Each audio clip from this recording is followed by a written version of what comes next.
నువ్వుల ఆవకాయ. నువ్వుల ఆవకాయకి 2 కాయలు మామిడికాయలు తీసుకున్నాను.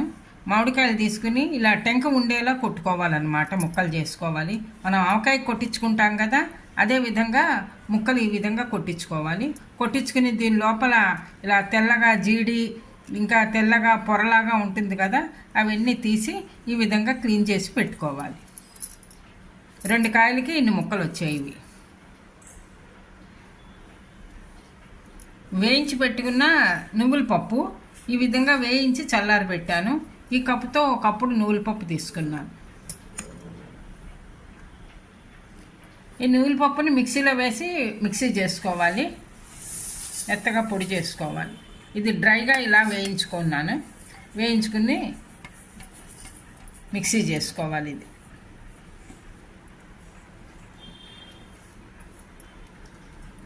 నువ్వుల పప్పు ఇలా మెత్తగా పొడి చేశాను. ఈ పొడి చేసింది పక్కన పెట్టుకోవాలి.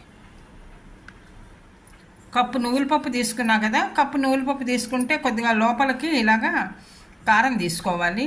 ఇది ఊరగాయ కారం.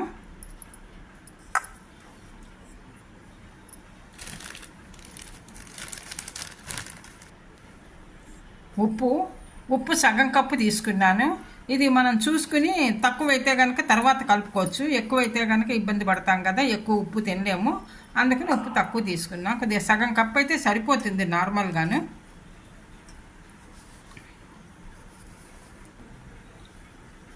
మెత్తగా చేసిన నువ్వుల పొడి. ఈ నువ్వుల పొడి మనకి 1 కప్పు తీసుకున్నాం కదా, ఆ కప్పుకి అయినంత పొడి మనం తీసేసుకోవచ్చు. ఇది 1.5 కప్ అయింది.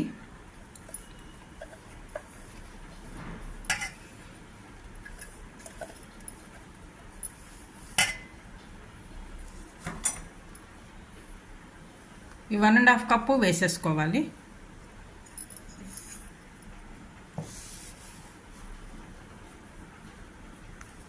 హాఫ్ స్పూన్ పసుపు. బాగా మిక్స్ అయ్యేట్టుగా ఉండలు లేకుండా, ఉప్పు ఉండలు అవి ఉంటాయి కదా, అవన్నీ లేకుండా బాగా మిక్స్ చేసుకోవాలి. చేత్తో కలుపుకుంటేనే బాగుంటుంది ఇది.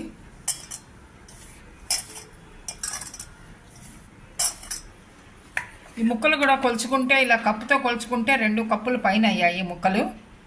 కొద్దిగా పెద్ద సైజు ముక్కలు, మరీ చిన్న ముక్కలు కాదు, మరీ పెద్ద ముక్కలు కాదు, మీడియంగా కొట్టినవి. ఇలా ఈ ముక్కలు కూడా వేసుకోవాలి.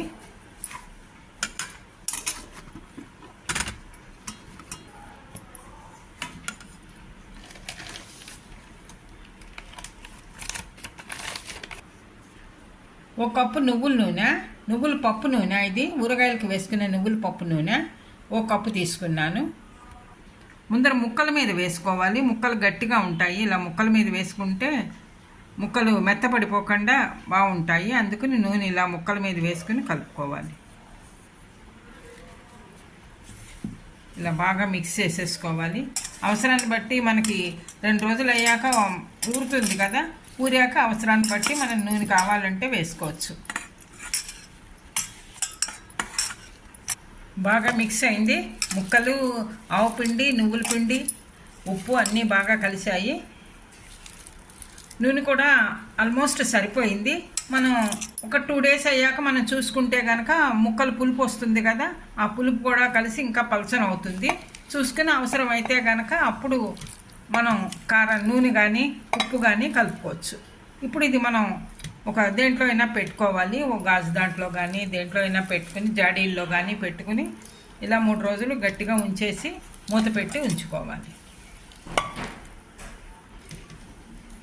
ఎప్పుడు మామూలుగా వేసుకునే ఆవకాయ కాకుండా ఇలా నువ్వుల పొడితో రకరకాలుగా వేసుకుంటే కనుక ఒకటే వెరైటీ తిన్నట్టు కాకుండా రకరకాలుగా మనకి తింటున్నట్టు బాగుంటుంది. మంచి టేస్టీగా ఉంటుంది. ఇది కూడాను చాలా రుచిగా ఉంటుంది.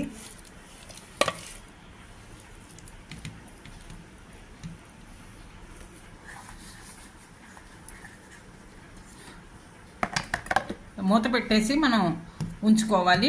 3 రోజులు అయ్యాక చూసుకోవాలి. అది ఊరుతుంది బాగాను. అప్పుడు ఎలా ఉంది మనకు తెలుస్తుంది. నువ్వుల ఆవకాయ వేసి 3 రోజులు అయింది. 3 రోజులకి బాగా ఊరింది.